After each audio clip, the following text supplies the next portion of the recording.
Friends అందరికీ నమస్కారం. Friends senior సిటిజన్లందరికీ కూడా గుడ్ న్యూస్. ప్రతి ఒక్క సీనియర్ సిటిజన్ కూడా ఈ న్యూస్ అయితే తెలుసుకోవాల్సిన అవసరం అయితే ఉంది. సో వీడియో పూర్తిగా చూడండి, అలాగే తప్పకుండా లైక్ చేయండి. మరిన్ని అప్డేట్స్ కోసం ఛానల్ని సబ్స్క్రైబ్ చేసుకోండి. మీరు సబ్స్క్రైబ్ చేసుకోవడం వల్ల ఎలాంటి ఇంపార్టెంట్ అప్డేట్స్ మిస్ అవ్వకుండా ముందుగానే తెలుసుకోగలుగుతారు. అదేవిధంగా లైక్ చేయడం వల్ల మరింత మందికి మీ ద్వారా సమాచారం చేరుతుంది. వివరాల్లోకి వెళ్ళిపోదాము. సాధారణంగా తల్లిదండ్రులు తిని తినకో ఎన్నో కష్టపడో పిల్లలను అయితే కనుక పెంచి పోషిస్తూ ఉంటారు. వాళ్ళు కోరుకునే చిన్న స్వార్థం ఏంటంటే వృద్ధాప్యం వచ్చిన తర్వాత కాస్త పిల్లలు దగ్గరుండి చూసుకుంటారనే చిన్న స్వార్థం తప్ప ఇంక అంతకు మించి పెద్దగా ఏమీ ఆశించరు. వాళ్ళు ఎంత కష్టపడినా కూడా పిల్లలకి ఆ శ్రమ తెలియకుండా పెంచుతారు. అలాగే తమ ఆస్తిని కూడా ఇస్తూ ఉంటారు. కానీ వృద్ధాప్యం వచ్చే సమయానికి చాలామంది నిరాధారణకు అయితే గురవుతున్నారు. దీనికి సంబంధించి ఇప్పుడు ఒక తల్లిదండ్రులు తీసుకున్న నిర్ణయం మొత్తం సీనియర్ సిటిజన్లు అందరికీ కూడా ఒక విధమైన మార్గదర్శకత్వం అనుకోవచ్చు. సో వీడియో తప్పకుండా ఒక లైక్ చేయండి. ఇల్లు రాసిచ్చాక కన్నవారిని పట్టించుకొని 5 కుమార్తెలు జమ్మలమడుగు ఆర్డీఓని ఆశ్రయించిన వృద్ధ దంపతులు. తిరిగి తల్లిదండ్రులకే వారి ఇల్లు దక్కేలాగా ఆర్టీఓ ఉత్తర్వులు. అసలు ఏం జరిగింది చూస్తే, తల్లిదండ్రులను బాగా చూసుకుంటామని నమ్మబలికి వారి ఆస్తిని రాయించుకున్న 5 కుమార్తెలు ఆ తర్వాత పట్టించుకోవడం మానేశారు. దీంతో ఇప్పుడు ఆ కుమార్తెలకు రాసిచ్చిన గిఫ్ట్ డీడ్ని రద్దు చేసి తిరిగి తల్లిదండ్రులకి వారి ఆస్తి చెందే విధంగా గురువారం నాడు జమ్మలమడుగు ఆర్టీఓ ఉత్తర్వులు జారీ చేశారు.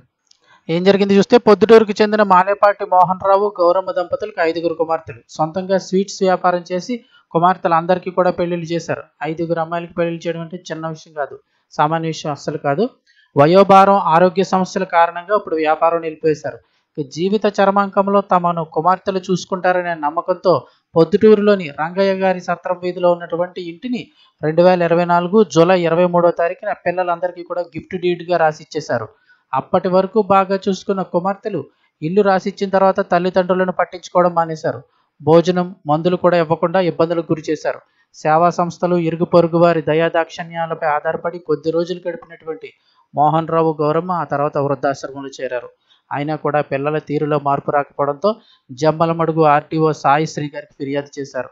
మోహన్ రావు గౌరమ్మ దంపతులు 5 కుమార్తెలు ఫిబ్రవరి 22న తన కార్యాలయంలో హాజరు కావాలని ఆర్డీఓ నోటీసులు పంపారు. ఈ ఫిర్యాదుపై మార్చి 12, అలాగే 29, ఏప్రిల్ 19వ తేదీల్లో కూడా విచారణ జరిపారు.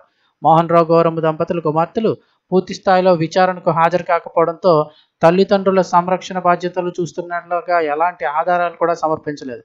దీంతో ఇప్పుడు కుమార్తెలకు ఇచ్చిన గిఫ్ట్ డీడ్ని పూర్తిగా రద్దు చేసి తిరిగి మోహన్ రావు దంపతులకు వారి ఇల్లు దక్కే విధంగా గురువారం నాడు ఆర్డీఓ ఉత్తర్వులు జారీ చేశారు. ఆ పత్రాలను కూడా మోహన్ రావు దంపతులకు అయితే కనుక అందించడం జరిగింది.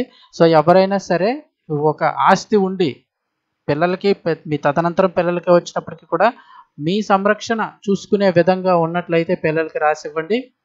లేదంటే కనుక మీ తదనంతరం వచ్చేలాగా వీలునామా అయినా రాసుకోవచ్చు. ఒకవేళ వారు మిమ్మల్ని చూస్తారు, అందరూ ఒకలా ఉండరు, వారు మిమ్మల్ని చూస్తారని నమ్మకం లేకపోతే మీ పేరునే పెట్టుకోండి. కనీసం మీకు భరోసా అయినా ఉంటుంది. ఒకవేళ మీకు ఆస్తి ఉండి చేతిలో డబ్బులు లేకపోయినట్లయితే బ్యాంకులు అనేక స్కీమ్స్ అయితే ఇస్తున్నాయి. మీ ఇంటి పైన లోను మీరు ఎంతవరకు కట్టగలరు, అంటే మీరు ఉన్నంతకాలం కూడా లోన్ అయితే కట్టనవసరం లేకుండా కూడా డబ్బులు ఇచ్చే స్కీమ్స్ అయితే బ్యాంకులో ఉండడం జరిగింది. మీకు కావలసినంత లోన్ ఇస్తారు. మీ తదనంతరం ఇల్లుని వేలం వేస్తారు. అది మీ పిల్లలైనా తీసుకోవచ్చు, ఆ అప్పు కట్టేసి మీ పిల్లలైనా తీసుకోవచ్చు, లేదంటే ఎవరైనా కూడా తీసుకోవడం జరుగుతుంది. మీ తదనంతరం ఆ డబ్బులు ఎవరికి ఇవ్వాలో వాళ్ళకి కూడా ఇస్తారు. బ్యాంకులు అనేక స్కీమ్స్ అయితే ఉన్నాయి. ఎవరు భయపడాల్సిన అవసరం అయితే లేదు. ఎందుకంటే చాలామందికి ఆస్తులు ఉంటాయి కానీ నిత్యం రెగ్యులర్గా ఉండే మెయింటెనెన్స్కి చాలా ఇబ్బంది పడుతూ ఉంటారు. సో అటువంటి వారికి బ్యాంకులు అనేక స్కీమ్స్ కూడా కల్పిస్తున్నాయి వృద్ధులకు సంబంధించి. ఒకసారి మీ దగ్గరలో ఉన్న బ్యాంకులు కూడా మీరు సంప్రదించినట్లయితే మరిన్ని వివరాలు తెలియజేస్తారు. సో వీడియోని తప్పకుండా లైక్ చేయండి. మరిన్ని అప్డేట్స్ కోసం ఛానల్ని సబ్స్క్రైబ్ చేసుకోండి.